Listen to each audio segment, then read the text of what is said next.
So, we're not drinking tea today. We are drinking a Diet Coke with kiwi from Sip and Chip. This is a local soda shop to me where they actually do FedEx shipping and sodas at the same time. I just like to support local businesses. There are other soda chains near me that are also considered local, but this is the only one I've ever heard of, and I just really like their format. And their drinks are less expensive than the other soda shops anyway. So that's what we're drinking today instead of tea. But I still wanted to have a discussion with you guys, and some people would probably consider this tea, so...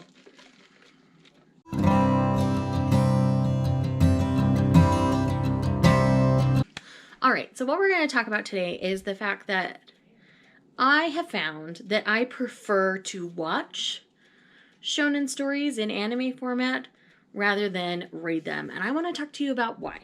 This was all recently confirmed to me once again over the last, 2 days. Well, really the last couple days. But mainly last night when I stayed up all night binging season 2 of Haikyuu. So, as you guys know, Haikyuu is a volleyball sports shonen manga that also has a fantastic anime with it. Now, I had already, started reading the manga. I've read the first 6 volumes, and I was thoroughly enjoying the series, still felt a lot of feelings, and it was doing a really good job of keeping me invested and interested, but it was also very intimidating because it is such a long series. On a whim, they had the first 2 seasons on Netflix, so I decided to go ahead and watch this anime. And though the art style in the manga is amazing, something about having that put on the big screen just sent it to another level for me, in which I actually felt like I was there at the games. I didn't get that so much reading it. I mean, I play a lot of volleyball, so I understand a lot of it, and I'm short, so I understand a lot of what Hinata deals with, and, I was more the libero position whenever I was playing just casually, but it's one of those things where, I was relating to it and everything, and I understood the game, but to see it in an animated format with the backup music and the amazing voice acting, I felt like all of the dub choices in particular were really well chosen for this one. I'm not going to get to the dubs versus subs discussion today. That's just not what's going to happen in this video. That's for another day.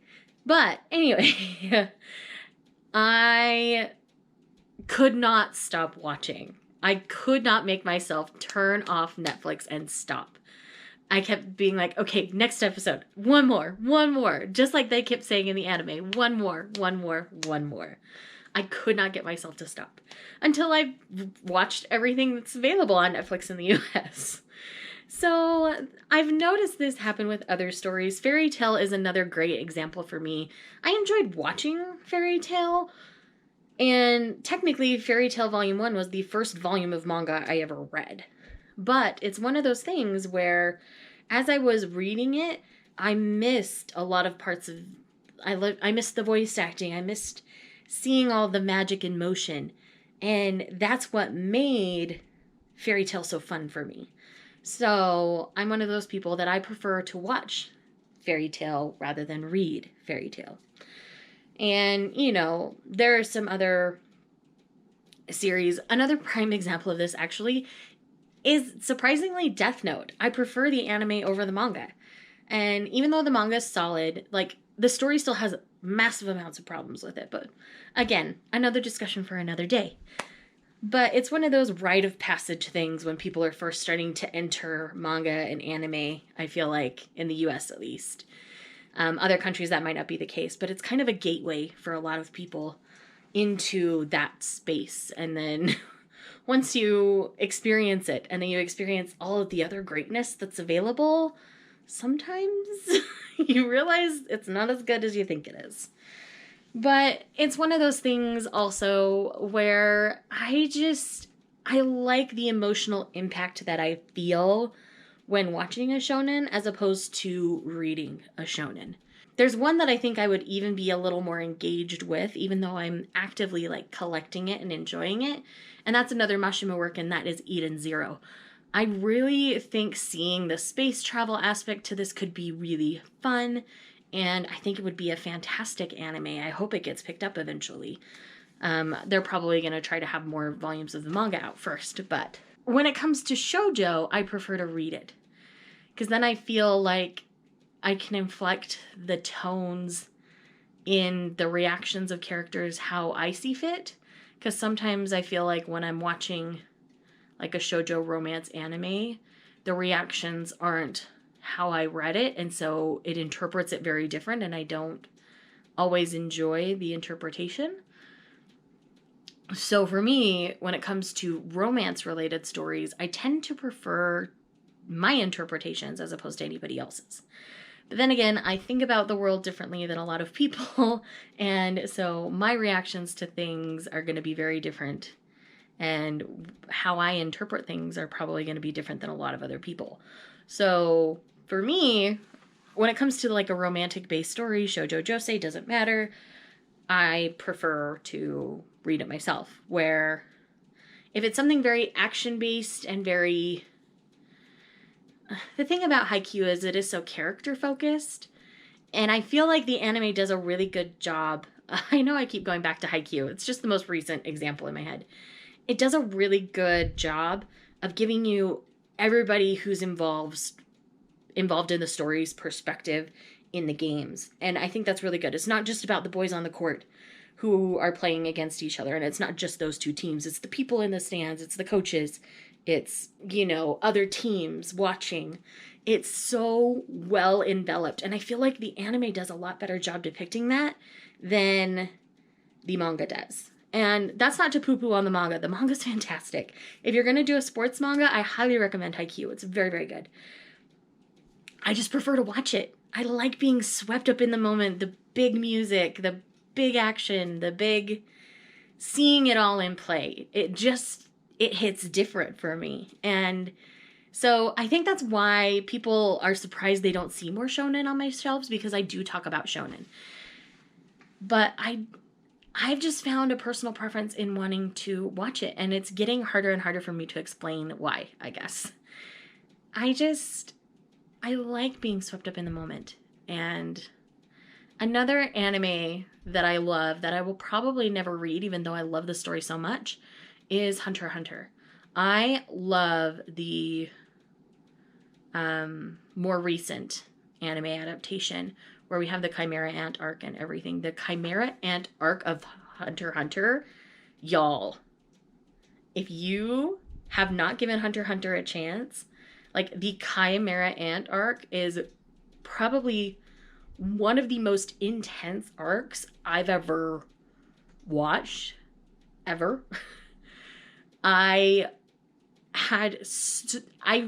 felt the gambit of feelings watching that. I felt anxiety, I felt stress, I felt anger, I felt sadness, I felt hope, I felt love, I felt everything in that arc. And it gutted me in a very literal way. I was sobbing at the end of that arc, very unexpectedly, because I almost gave up on watching Hunter x Hunter in the middle because it was so intense and so dark, and it went places I did not expect it to go. And I know if I were reading it, I would have put it down. But because I was watching it, and because I had somebody to hold me while I watched it, aka Steve, for anybody not in the know, I got through it, and it was one of the most rewarding experiences for me. It's not something I talk about a lot on this channel. I should probably talk about it a little more. I don't talk a lot about my anime habits and stuff, I guess. So another prime example of, sometimes the anime is better is Fruits Basket. This most recent reboot of Fruits Basket, the mangaka is directly involved in the adaptation. And so the mangaka is taking this opportunity to continue to flesh out their story and make it even better. So yes, highly invested in that anime. Just a little side note, that's not a shonen, but sometimes the anime comes across better for me. And that's why you won't always see series that I talk about on my shelf. Like, I loved the journey of watching Naruto, but I have no desire to go back and read Naruto, if that makes sense. Just because I would know everything that happened and it would be boring for me. Let's see, what's another example like that? Like Bleach. I watched the first part of Bleach that was good, and I enjoyed it, but I have no desire to go back and read it. Because, you know, I like the music, I like the voice acting. Like, I'm very rarely annoyed with the voice actors. On the dub for Naruto, I did not like their choice for Naruto on the dub, but I just watched the sub instead and enjoyed the sub for what it was. So, anyhow, I've been rambling on for quite a bit. I hope this video makes sense, but I guess I just wanted to explain why you don't always see, like, a lot of shonen on my shelves, because I just love to watch it. I think it's well done. And highly recommend going and watching Haikyuu. If you're in the US, the first 2 seasons are on Netflix. You can binge them very quickly because, man, it's a bingeable series. Anyways, you guys, let me know in the comments down below how you feel about this subject. Are there things that you prefer to watch over reading? And tell me the reasons why. Talk to me down below. Start a conversation. Thanks for stopping by, and I'll see you in the next one.